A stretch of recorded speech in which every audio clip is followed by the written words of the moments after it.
Well, here we are, season 7 of A Little Birdie Told Me with rollercoaster.ie. I'm your host, Rebecca Horan, and on episode 1, I'm absolutely honoured and delighted to be sitting down with health coach and wellness speaker, Georgie Crawford. Sponsored by Optimal Follow On, we believe that every feed is a gift. That's why we've dedicated over 50 years to breast milk research. Optimal Follow On milk, your life, our science. Breastfeeding is best. Follow On milk should be used as part of a mixed diet from 6 months. Talk to a health professional.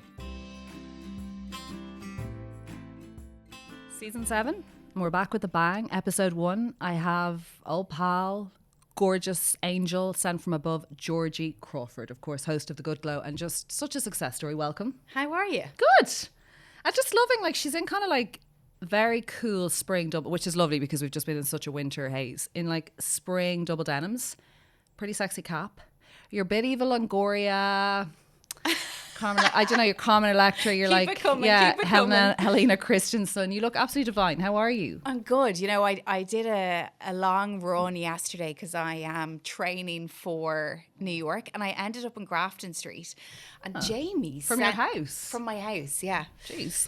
Jamie sent me a text, and I was so proud of myself. I was like, it was the longest I'd ever run in How long Ireland. is that? 16 kilometres. That's a long time, yeah. And Jamie said, you know what, you should go and buy yourself something nice now for doing that run. So what did you buy? I bought this hat. Yeah, it's lovely. Where's it from? Anina Bain And or something? other stories. Yeah, it's really nice. He's right. It's like chart the things. Either go for the lunch or buy the thing, or yeah. Yeah, he got serious brownie points.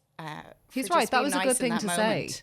I'd stuff going on at Christmas, and I'd sit before going into hospital to do it, and I sat in a really nice 5-star hotel, and which is a creepy thing to do before surgery, and had a big glass of champagne. Did you? And then I went and bought something. Like most people would just prep themselves and go in. Yeah, I did. I think you have to do this stuff. When is the episode coming where somebody gets to interview you? Don't know. I don't know. I might do it. Well, who knows? I don't think I'll ever talk about all that stuff after crying. Poor Georgie, when I was on Georgie's podcast years ago, they hadn't enough tissues in the room. There was a bit of a like, where's the box of tissues gone? I just bawled. Georgie makes you bawl. She's a devil. No, not anymore. No, we're a bit more kind of light-hearted now. It's good to cry. It's cool. I'm good with the crying. It's important to get it out. Last time I had Georgie on the podcast, I think it was 2 seasons ago, I had her on because I thought it'd be like a great crack to have a husband, like a, you know, and you are such a team, you and Jamie, and you had you both on, and it was really interesting because I got so much feedback about like what people thought that you guys would be like, because you are pretty much public eyers, famous people in your own right in Ireland at the moment, so people like do have an image, and they just loved the banter. Did they? They loved the piss taking, yeah. Him taking you down to the level, you telling us about the things that he resolves for you, the stresses, but how you bring this creative energy. It was a really interesting dynamic, and I loved that thing. There was an incredible clip that kind of went viral for a while, and I got great feedback on about how you said he wrote me a love letter. Do you not remember that? He wrote me a letter, and I go, was it a love letter or a sex letter? And you go, no, it was about staying calm in the moment. It was something you'd had. About everything that had gone well. Yes. Because I think we're always on to the next, yes, aren't we? 100%. And sometimes we need someone to go, wait a minute, look at everything you've done, and can you please appreciate that? And do you not? I do now. Okay. I think when I first started The Good Glow, I'd gone from always working for people to all of a sudden having my own company, and with that came so much responsibility and pressure. And I think I was more focused on what if it all comes crumbling down. It's the bad stuff, not the good. Yeah. Okay. And that's probably normal. I had no experience of running my own business. So then when Jamie came in and really helped me and helped The Good Glow grow, I'm able now to kind of sit back and appreciate everything we have, but also feel secure in where we're going. Do you not think successful people catastrophize, and that's the insecurity of like successful people never believe their own shit? Well, yeah, I don't think you can ever sit back. Yeah. Like I haven't had the Friday feeling since I walked out of my office job. Since the newsreading used it? I had that because I'm indifferent. I don't know. I think you're correct. That feeling of going out, getting the hair done, having the drink. Yeah, when you work for yourself, there probably never is that. But there's all the other stuff. That's great. There is. And that's the thing, like, you know, when something, you know, we go on one of our trips to New York or we're doing a half marathon or we're getting just great feedback from people, Jamie's like, this is the payoff. These are the different highs. Yeah. Oh, that's really, the Friday feeling thing is the most interesting you've ever, because that's something I spoke The most interesting No, thing you've that's ever mental. said. That's mental, cat. But like, the Friday feeling thing is such a thing about the workforce and people being in the work and what women have fought for, like getting in and having that Friday. There's your paycheck. There's your drink with your pal. There's your, I did a good week's work. It's so different when you're just constantly, because I'd say you're just constantly hustling. And yeah, that's really, I wonder, I don't know if I've had that in a long time, or is that just something that's a bit greener? It's a younger thing. Like you just have it when you're not bringing up a family. You never have a Friday feeling when you're going home to kids. Yeah, you probably You have a don't. gorgeous because feeling because there's you're going no to have such thing as a lion anymore, relaxing. You have family night and cinema night, but it's not the same as that. I said to Pia the other day, she's 8 now. I was sitting on the couch and she got out of bed and she came in and she was like, Mom, come on, you know, come on, like sit on my bed with me. I said, Pia, when is the last time you saw me sitting on the couch watching TV? And she said, a few months ago. And I was like, a few months ago. Like this is my biggest problem, is embracing rest, allowing myself to sit on the couch on a Saturday afternoon and just cuddle up. And they are the 5-star moments that I talk about. But the kids are teaching us that. Like Gia sounds like Pia in that regard. She'll just go, you never, but it's guilt. It's like, you don't sit in the, I'm like, Gia, can I? And this morning we had such a blowout where it was one of the worst parenting moments of my career, because I was just like, what is wrong with you? We have to go, why are you having a meltdown over your toothbrush? and like anyone would tell you, don't say what's wrong with you, just embrace. But I was like, for God's sake. And she just says, why can't you just sit in the bed and cuddle me? And I was like, because we're so flipping late. We're 40 minutes late and it sets everything back. And she goes, what is all that stuff? And it was so interesting. I was like, nothing, none of it matters. But they teach us about rest. And if we teach them to be stressed, running around like mad jokes, they're going to turn into, I guess, what we've effectively become. Yeah. And so did you embrace the hug? I kind of did. Yeah, of course, because I don't know if that was done in the past generations, and I'm very aware about not causing, you know, issues in the future. I had to embrace it. I was really stressed and late and I commute in, so I was like aware of that. But I did a kind of faker one where I went for it and gave it to her, but I was like, it's awful. Are we? We're raising like a generation of evolved kids, aren't we? 100%. But then they're going to evolve again. So the generational stuff that we were handed down, all the traumas, we're trying to, you know, erase, and then they'll come in really evolved. Yeah, I think so. But then they'll again. It's a hope so. But certainly we talk about it for him. It's like, what's going on there, Sister Sledge? Like, what happened there? There's a lot more chatting about stuff. I know people think that's weird, and I do have friends who go, I think kids are so spoiled and they're such emotional, like just let them be resilient and get on with it. I'm like, I don't know, a bit of both. Yeah, I like the mix. Jamie's good at kind of bringing in the life lessons. I'm quite strict. I saw something brilliant the other day and it was like, you don't have to be your kids' friends, you're more like their coach, you know, like coaching them through life. I think we have a big fear about not being there we all want to be their besties, correct? Have little mini me's, have them really cute, do the accessory thing, have cool kids, and I think that's a massive danger, because they're going to fuck us over when they're teens. Absolutely. We're in for it. And we've girls. You turned 40 in Jan. Yeah. I thought you were way older than me, actually. I'm shocked by that. I'm leaving. I thought you were 47. So yeah, you turned 40. I knew that you were about a year or two. So how was it? Did you care? I did care, absolutely. Yeah. I was so happy to see my 40th birthday. Oh, okay. I think, you know, in my 30s were... It's weird to say, like my favorite decade in so many ways. Like I got married in my 30s. I had my 2 children. I went on such a journey with myself. But I also had a lot of moments in my 30s of really digging deep and trying to survive the day. So turning 40 felt like such a milestone for me. To step into a new decade, like wondering, you know, what am I going to learn? Where will I go? What will I do? But also to get to leave some stuff behind and embrace a kind of new chapter. There's nothing more exciting for me than starting fresh. And I say it It's a to September so many people. feeling thing. Yeah, what if today is just the beginning? You don't have to wait till you're 40, 50, 60 to start again. Every day is an opportunity to begin again. But it just felt so nice to be alive, and I loved it. Everything happened to you in your 30s. Like you had a decade of as in you've had your teens and 20s and you'd loads of career highs in your 20s, and when I met you that would have been the case. But it's like marriage is huge, having a baby is huge, cancer and recovering from such, starting a business, having like everything happened, but buying a home, second kid. There is not one thing I'd be like, oh, what else haven't you, like you did everything. Yeah. The really hard stuff and the really great stuff. So it's kind of like, I can see why you're also a bit like, gorgeous. Okay, but what's next? Yeah, and I think the really hard stuff helps you grow so much, you know. What do they say? The wound is the place where the light enters you. Like that definitely happened to me. I definitely became awakened. Like I was asleep at the wheel for 30 years of my life. What? And yeah, I kept myself small. I had very negative thoughts about my abilities, about so many things, Rebecca. Asleep at the wheel of your life. Yeah, for 30 years. 100%. I'd never really exercised, didn't like to go outside.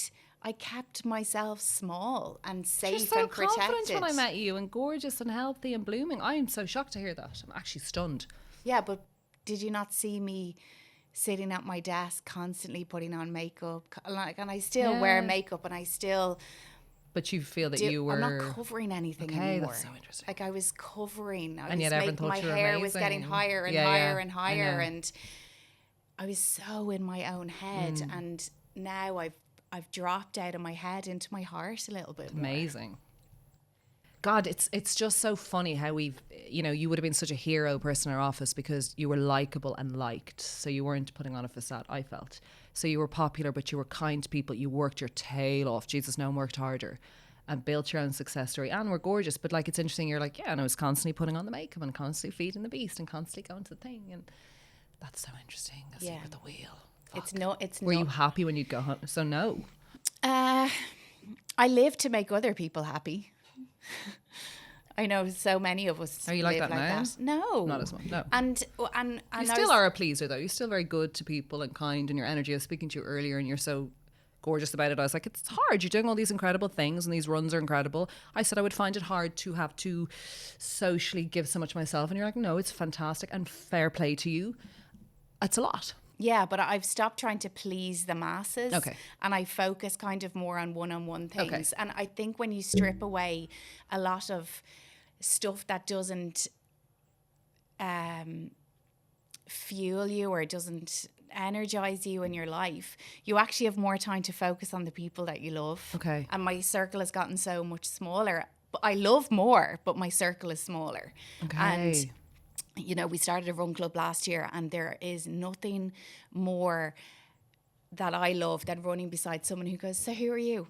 Like, what's your name? They think I'm just a person in the run club. And I'm like, oh, Why? What are you wearing? Are you not wearing your outfits? Like, what are you showing up? People are showing up to the run club, and they don't know what the good glow is. They've never heard of me. They're running and going, so like, who are you? And I'm like, oh, this is, I this started is my this empire, run club. bitch. And that's my favorite thing because it's spreading that community feeling, and people are showing up and they feel safe and secure to show up even though they don't even know who I am. Too many people do it. How many people? Like, I know people that do it on Instagram and I see it and it looks cool. Yeah, we've got about 600 people in our run club now. What? And we've brought about 500 people overseas to do half marathons. So I see people now all the time, and I actually wanted to start this thing. I don't know. I thought of this yesterday when I was on my run. You know the way when when you go out for a walk or you're running past another woman, like, do you feel like you look at that woman like what's your story? Yeah, it's an exchange 100%. Of energy. 100%. You don't have to say anything. 100%. Why are you but running? You lock eyes. Yeah. Right, I run past, nothing against men, but I run past men and I'm delighted if they look friendly and they're not going to... kill us. Yes. Yeah, love it. But when I run past a woman, it's 100%. almost like eyes lock. And sometimes when I run past another woman, I'm like, do I know that woman? Because we made such intense eye contact. Isn't that mental? Yeah, so then I was like, why don't we start a thing where... we high five as we run past each other? What do you think? I love it. Do you? I thought you were going to say something totally different. What? I love it. And I think there should be more of that positive the female energy thing. We're speaking a lot about that. It's not about feminism and it's not about building everyone up. You're all amazing, but it's like there is such a war of women against women. It's like, how do we battle that, right? That's one thing. And the women who take mat leave or take extended leave, oh, they didn't go back to work, or the judgment and the shite that is fed, and it's all cultural and media. But I do think there's a conversation to be had and a podcast to be done, or an audiobook or something on. People do them on walking dogs and meeting people in Hampstead Heath, their famous places, or Notting Hill, and the gorgeous stories that you can have with dog owners, right? There's something in running and why people have changed their lives through the power of running or exercise. As we know, it changes lives. Like, is there a podcast to be had? I'm not saying whilst you're out of breath running 16k into town, but is there something to do with those moments where you're stopped and you meet somebody who can have a quick chat with you about why you're on a run? Well, I lost my husband 2 years ago and this has literally been my fuel. Or actually I'm just trying to get fit. Like, but what is that conversation? Yeah, because we're all running for a reason. Oh, 100%. Forget it if you think it's the crack. Running, it sucks ass when you start. Yeah, no, when I was running, I was kind of starting the journey of the work. I was like, what am I running from? Am I running from something? Yeah. But that's a really good idea. Yeah, stop and have a chat. And with our group, so say we're bringing 200 people to New York this year to run. I TM'd that. Be careful with that one. But isn't it a lovely idea? But I was like, I said to someone, oh God, the group is so big now. I'm worried that I won't hear everyone's stories. And somebody in the run club said something so interesting to me. They said, you mightn't hear their story. Yeah, but someone on the trip you're will. Sorry, you're not Jesus, Georgie. You're not responsible for ever. Like, holy shit. That's what happens when you become too big. This is why I need to keep you around, Rebecca. It's like keep so me grounded. Funny. You're not like, are you for real?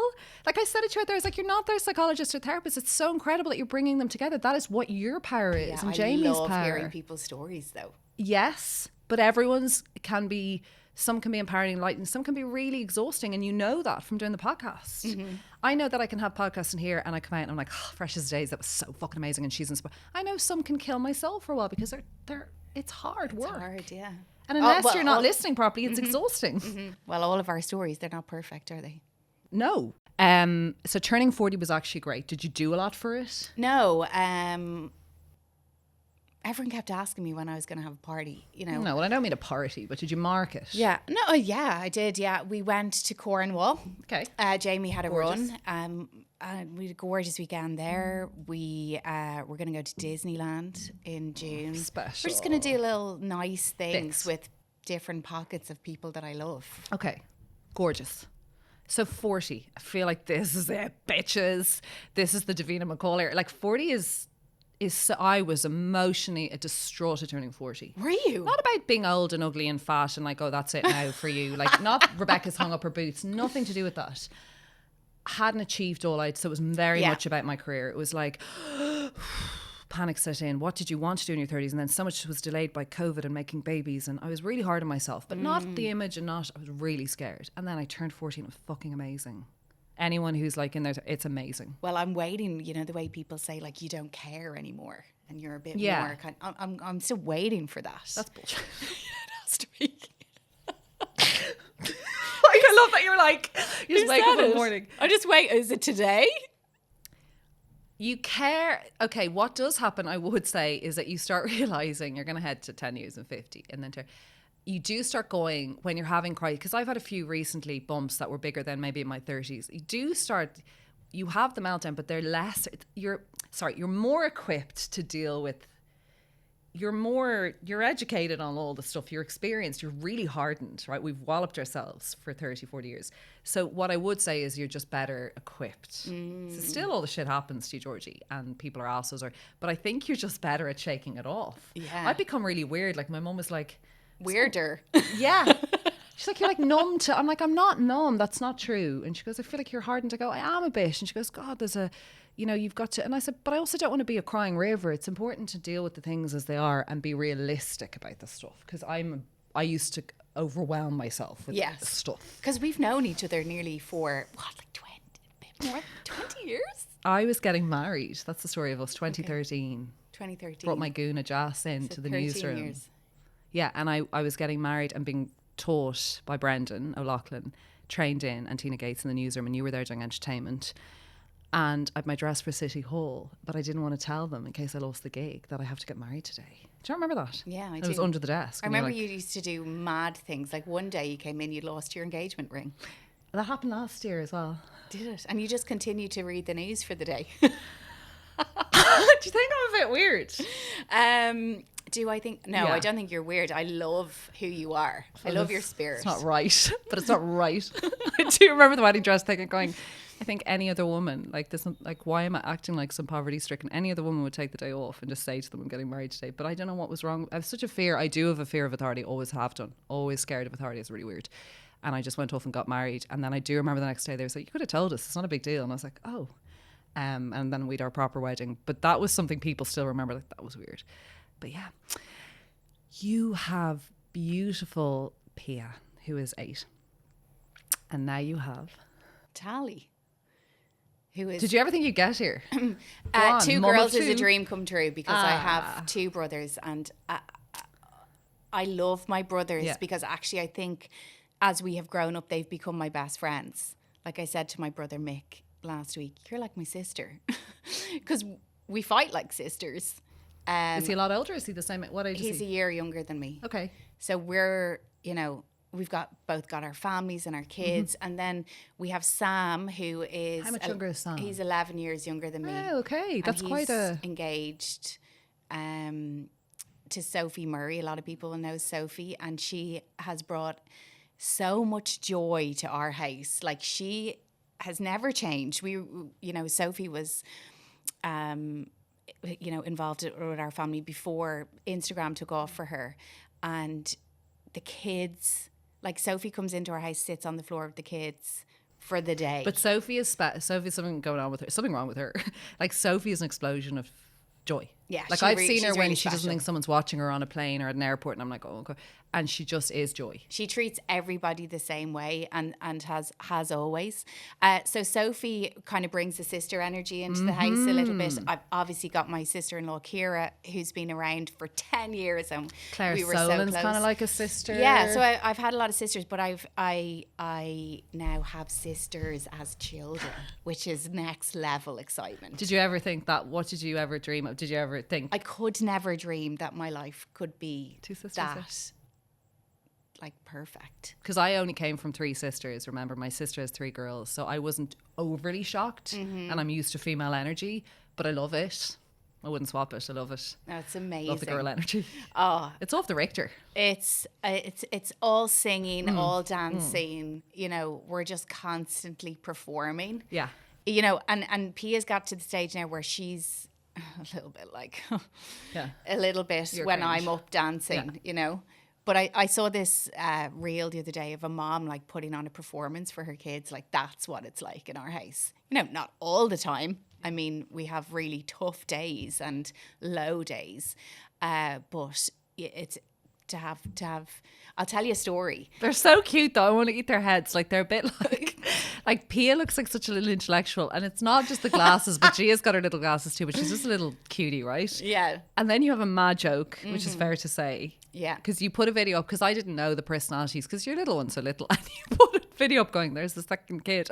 She was doing something mental on the bed. I was like, yep. Yeah, she's wild. And we got when our surrogate was pregnant, we asked for, we wanted to find out if she was a girl or a boy. And what we thought, we were reading the letter that was revealing what the gender was. So we got the report through, and, like, everything had to be translated from Georgian to English. There was a little bit of a language barrier. So the form we thought we were getting, we were actually not.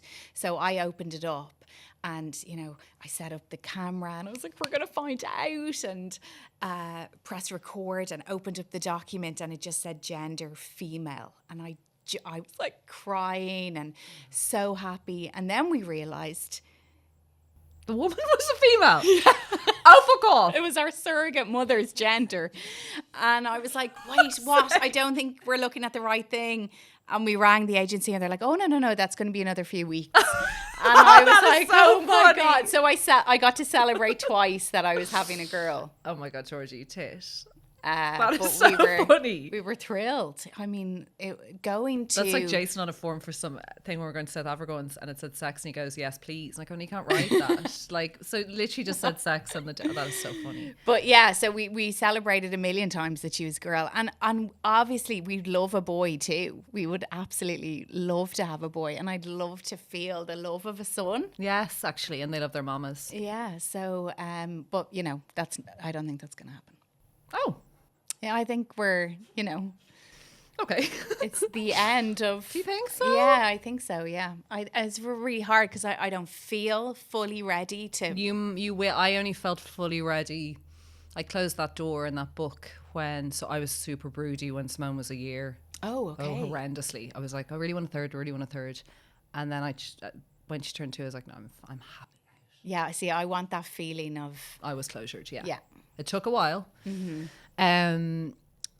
It's not as simple, like we do a lot of, it's so funny, and I have 2 and it's so fun in our house. Not simple to have that second baby. So you've done like interviews and people are so interested in this story because there's actually many people in Ireland that we don't know of who have gone through this in different various ways, and it's a hard ass journey. And I don't want to like soften it or dumb it down or take from your time on the story, but can you kind of bullet point the length of time and what the journey was like? Yeah, it was about, I suppose, 4 years. Thought it would be a year. Obviously, COVID happened, a war in Ukraine. It's actually, this week is the anniversary of the war in Ukraine, and we were due to do an embryo transfer that Monday, and the war started on Thursday. That was really difficult. And our embryos were in Ukraine, rescued by the embryologist in the back of his car. Stop it. Brought to Slovakia in the boot of his car. So Tahlie has... Oh my God. Her name means leaping water. So because she's leaped so many... I didn't know that. Yeah. Stop it. So He took them. He took all of the people's... seriously? Yeah, I found out that on Facebook. Why someone put a thing up? It was a couple of weeks after the war broke out. I remember that Thursday waking up at 6 a.m. and going straight onto Twitter and seeing a tweet that said bombs have been dropping on Kiev. Yeah. And obviously we were so worried about everyone who we had worked with in Ukraine. You know, like our first thought wasn't our embryos. Of course we were really concerned about that, but it's really hard to explain. I remember I sat on the couch that day for 14 hours watching the news, and Pia walked into the room, and I remember kind of lifting my head up off the couch and looking at her, and I was like, have I fed her? Which I'd never experienced that feeling before of being completely removed from my child. Yeah. And I remember I tore my MCL at the time, and I was getting loads of physio, and Scott, my physio, was coming over. And I kept saying, why aren't I getting any better? And he said, you can't heal when you've a broken heart. I remember feeling so seen in that moment. Like I'd never joined the dots like that. But every time he came over, CNN was on or Sky News, and I was so fixated on it. So then myself and Jamie were chatting, and we emailed the lady that we were working with in the agency, and we were like, are you okay? Is there anything we can do? This was on that Thursday morning. She's like, no, we're safe. We're in a bunker and my family are here. I was like, we can't say where's our embryos to this lady. Yeah, like how do you say that? Like, sorry, do you know where my embryo... Like, what can I say? I can't ask. But yeah, it's your boba. I know, but that's... And I remember then I'm in a WhatsApp group, a surrogacy WhatsApp group in Ireland. There's hundreds of people in it. It's so overwhelming. Wow. And one of the days, somebody put in a picture of this man standing at a boot with all these like cryo chamber things, and he was holding up the Ukraine flag. and they said Ivy Med's embryos have been rescued and are in Slovakia. And I was like, oh, we're with Ivy Med. And so then I felt okay to send the email to say, hey, you know, I saw this photo, and they said, yeah, your embryos are in Slovakia. So she wouldn't be here, but for him. But for him, yeah. Do you know him? And no, we had other embryos in the Sorry, Beacon. he's a podcast guest if you're stuck for anyone for season 20. we had other embryos in the Beacon in Dublin. Okay. And I remember everyone was like, you know, not putting pressure, but kind of when it felt appropriate, going like, what are you going to do now? Are you going to wait? Yeah. And I had a podcast with Oprah's life coach, Martha Beck. Yes, it was an amazing one. Yeah, and I said to her, you know, what do I do? And she said, you do nothing. Oh. When you feel like your world is falling apart and you have a decision to make and the answer isn't coming to you, you do nothing. So we were... What is that whole thing therapists and people say? They always say, not indecision is better than nothing, but that actually sitting in, that we're great for we need to decide, right? We all need an answer. And some therapist said to me recently, but why can't you just sit in it for a few months? I'm like, what? Yeah. That's that mad. Time can transform your life though. So I did that. I said to Jamie, I have to not do anything for 6 months. Like this was 6 months on top of 2 years that I was ready for my second child. Yeah. And everyone kept saying, you know, Canada. And we'd be transferring our Dublin embryos. But I couldn't let go of... That's so interesting. Of that embryo that we were going to transfer that week. I couldn't. But maybe the story of Ukraine and all of the resilience they hold and how you're a very resilient person. I know that sounds kind of like metaphorical, but like maybe there was some attachment to what they were going through. And that was Tahlie. Like I remember one night watching the news and jumping up and saying to Jamie, okay, so what's going to happen is we're going to get these embryos and it's probably going to be a boy, and then we're going to call the boy Zelensky. And Jamie was like, looked at me like, are you... Like I'd lost, you know, we've all had those looks from our partners that we've reached madness. Yeah, that's it now, yeah. And he was like, Georgie, like, just chill. Just breathe.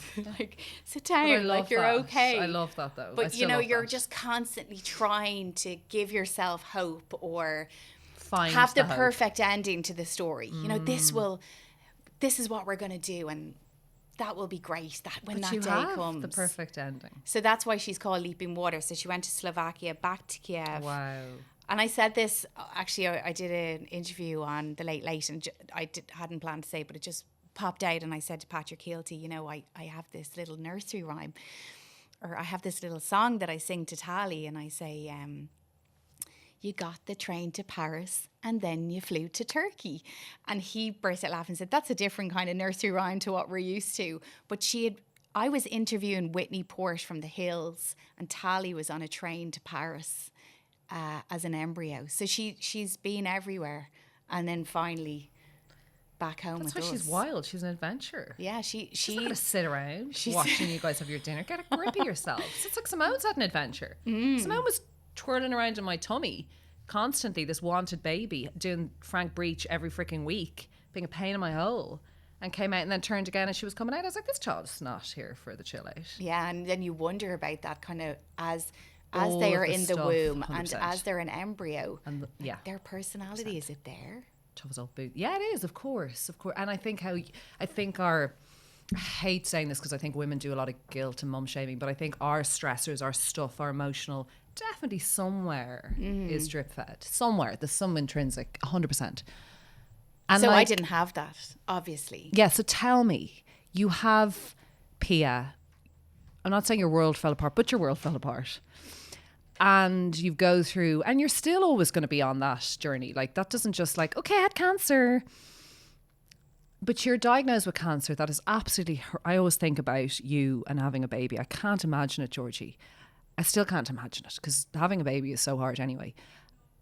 And so you couldn't carry your second child. So what was the difference? That's a really random question. What was the difference? Yeah, well, so I could have come off my cancer drug to carry or try to carry again, but decided not to. And I loved being pregnant. Because I knew Pia was a girl and I just felt really connected to her, and it was really sad that I couldn't have that feeling again, but I also felt lucky that I'd had it in the first place. Okay. And it's an unbelievable test of trusting the process. Like I'm a control freak. I thought I'd get into bed every night and cry myself to sleep that my baby was on the other side of the world. But wow. I don't know if it's like you force yourself to become a little bit removed from it, or I had learned to trust the universe so that I knew everything was going to be okay. But I remember, a couple of weeks before Tahlie's birth, I was driving down the road. I was going to Dundrum to pick up, the baby bag stuff. I was really excited to do that. Jamie rang me and he's like, I just got a call from Naia, who owns the agency in Georgia. I got a call from Naia. Our surrogate mother's on the way to the hospital. She has pains. And I was like, wait, what? There's no direct flights to Georgia. Jamie's like, I'm coming home. I'm coming home. We can't go to Dundrum. And I was like, Jamie, we have to go to Dundrum. Bits. And he was like, I just, Oh like he was freaking out. God. But I was like, no, I'll meet you down there. Yeah. And obviously he arrives down with Pia and we're all standing in boots in Dundrum and we're all a bit like, bah! But also like, mad. Isn't that mad? I was like, it's going to be fine. I don't know if I'm just trying to protect myself. It's a bit like, I think it's a bit like a madness. I don't want to compare yourself to me because that would be really upsetting for you. But there's a bit of a compartment. I don't want to hurt your feelings. But there's a bit of your traumas and stuff, maybe there's a numbness, but I think it's a compartmentalizing that you're doing now. It's just like a slight disassociation, which I think is really healthy sometimes. Yeah. Because you can't be in it all the time, Georgie. Yeah. So you probably boxed it a little bit, like, I can't control what that woman eats and drinks and what's going to happen there. But it'll be okay. You did a bit of that maybe. I think I'm a control freak, so in that moment, I think I was like, oh, I've actually been preparing myself for the last 9 months for not being there when our baby is born. So you go over, we're all watching your frickin', God, P.S. You're like head of Georgia's tourism board. Like, what the hell? I didn't know anything about that place. And I'm like, that's a holiday. Yes. It's so, if I you're saw into any more fruit market videos. Food culture. Stunning. Wow. But also your apartment. I was like, what's happening here? It was so nice. I was like, Jamie, I need to stay somewhere lovely. The weather. Weather's lovely. The weather, the people, the food. This is Tbilisi itself, isn't it? Tbilisi, yeah. God. Stunning place. And actually the monument is the mother of Georgia. So there's this huge statue on the hill and it's a mother. Love and it. she's holding a sword in one hand and I think it's a glass of wine in the other, or maybe it's some fruit or something like that. It's wine. Well, if it's a mother, a sword brain, and that's what Xanax. I'm doing. But the sword is to protect and the wine is to welcome, Love it. to embrace and to hospitality. protect. I dated an awful guy. He was a terrible person. Anyway, a narcissist or whatever, but he used to always say to me, the hottest women are from, and I'd like go, oh, Sweden or something. And he'd go, Georgia. Yeah, they're What is gorgeous. that? He always like, Salome from Dancing with the Stars. I don't know who that is. Georgian. Okay, great. One of the most beautiful women. Barely the most beautiful women in the world. Yeah. A side point. Jamie was blindfolded walking down the road over there every day. I think he's grand. He's enough hot chicks in his house. So, like, you name her, you bring her. I mean, obviously there's all that goes on in the hospital and there's a lot of privacy there with that story, but like, you welcome a bobo you haven't carried into your home. Was it a huge, and like, you can tell me as much as you want to tell me, was it a huge adapting situation with the baby given to you? Tricky? Emotionally tricky? Like, let's be real. It is very unnatural to be handed your own child. And Wow. You feel it's not an ideal situation, but like it was full of love, but also felt unnatural. I was very concerned about my surrogate mother, that I wanted her to be okay. And she was in the hospital with us on a different floor, and she has her own children and was offered, all of the support. She had her own legal team. She had her own doula, like everyone around her supporting her. It's great actually, because when you go, and it was really important for me for it to be like ethical, safe, for our surrogate mother to be protected, the baby to be protected. So when we went into the journey, I was third on the list. So it was our surrogate mother, and then the baby, and then me, which I was totally fine about taking a back seat. I felt it was kind of like being the dad. Okay. You know? Okay. Like, wow. This was. Whereas when you have Pia, you're like Celeb of the Year awards because you're the mom. You know. Yeah, you're so that the must mom, have been very strange. and everyone calls you mom, and hey mom, here's and mom, here's okay, your baby, mom? yeah. And you're in the gown. So Yeah. this was weird for me. I've never said this out loud, but it was weird for me to wear the shirt to the hospital. Because I remember when I was giving birth to Pia, I kept saying to Jamie, don't forget to wear a shirt. And everyone kept saying to Jamie to do skin on skin.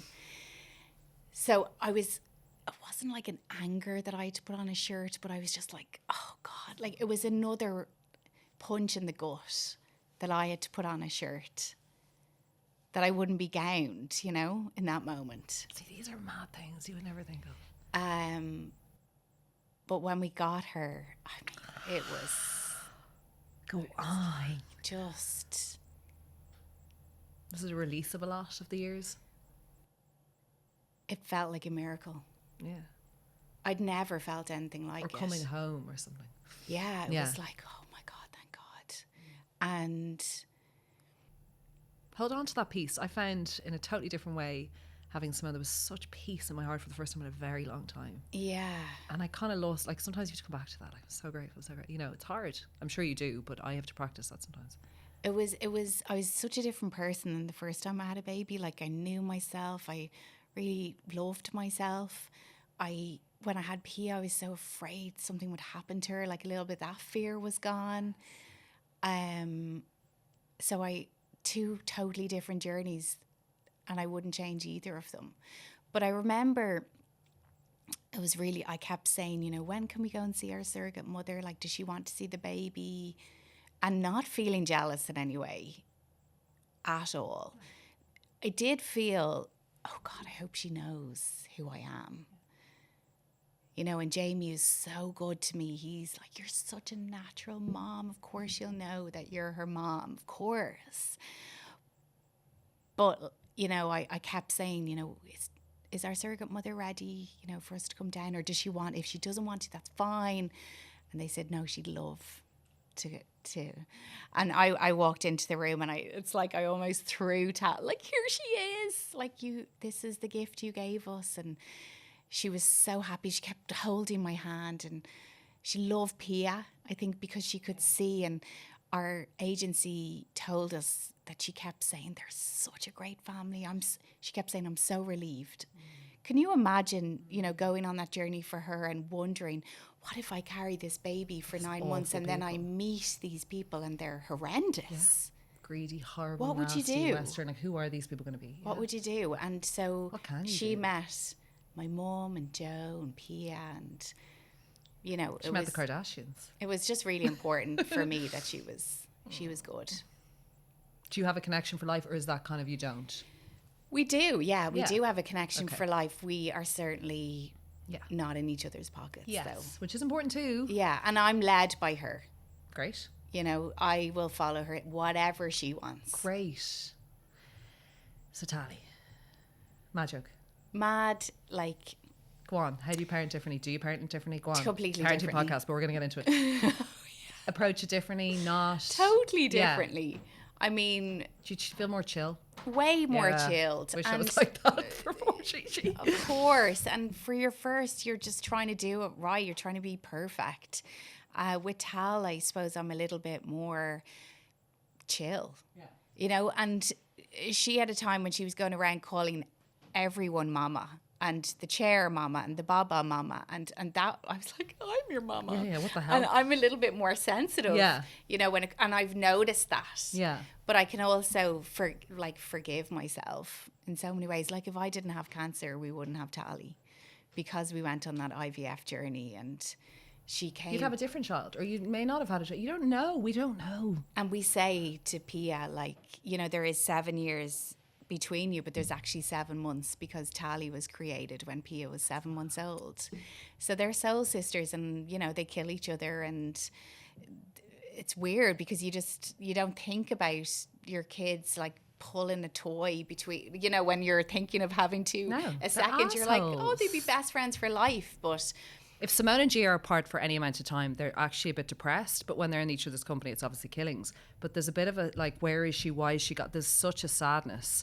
And I'm taking Gia away on my own for the first time ever this weekend skiing, because I think Simone's too young at 3. And I'm a really good skier, so I feel like I'll teach Gia, it'll be great. But I think Gia's going to really struggle without her. They're very attached. yeah. And they go to each other to bitch about me. Yeah, well, I've Mommy's heard being that. hard on me. And Simone goes, okay, Gigi. I'm like, I've heard that if you have sisters, so Kira, my sister-in-law, she has a sister, and she said, like, when there's sisters, you two are like as thick as thieves. But when there's brothers, you're kind of, if you'd be closer to your mum. So me and my mum are so close because I don't have a sister. Yes. You know? No, they're going to be against you. Like, they're going to think you're amazing, but they're going to take you down to Chinatown. Yeah. 100%. Like, they would have told you to take the hat off. And it's all, da, da, da, da, da. Oh, they're dicks with the dad. Yeah. I get so pissy with Jason. It causes most of our issues where I poke him. I go, stop giving in to her. And he goes, but she's I'm like, stop it, Jason. I've just said no to her. And he goes, oh, relax. I'm like, oh my God. Yeah. So he'd be it's freaking beating his boys out into the pit. He'd be like, get out there and do your, like, the girls are just, I said, they're just going to sit in this house and just be like really fat and never move and go to college because you're just going to sit there with them. Just going to be miserable. Oh no, I love them. Oh, it's such a gift. And then obviously now we have embryos still. So that's you know, the way you were saying, you know, you when Simone got to 2, I think that you turned the corner. Like, I've still have embryos all over the world. You'll see. You know what, Georgie, you'll see. It's a big one. It's a big decision. Yeah. I think. Yeah. It's a huge decision and a huge other journey for you guys to go on, a huge expense. Like, you'll see. I don't know. That's something, it's a really funny one. I really thought I'd have a third. I came from 3. It felt like everyone was having 3. And I just went one day, no, I'm good. Yeah. Yeah, no, I'm good. I also know, Georgie, at this stage, mentally what I can handle. Yes. I can't handle 3. And yeah, I don't know if I could do 3. I don't think I can do 2.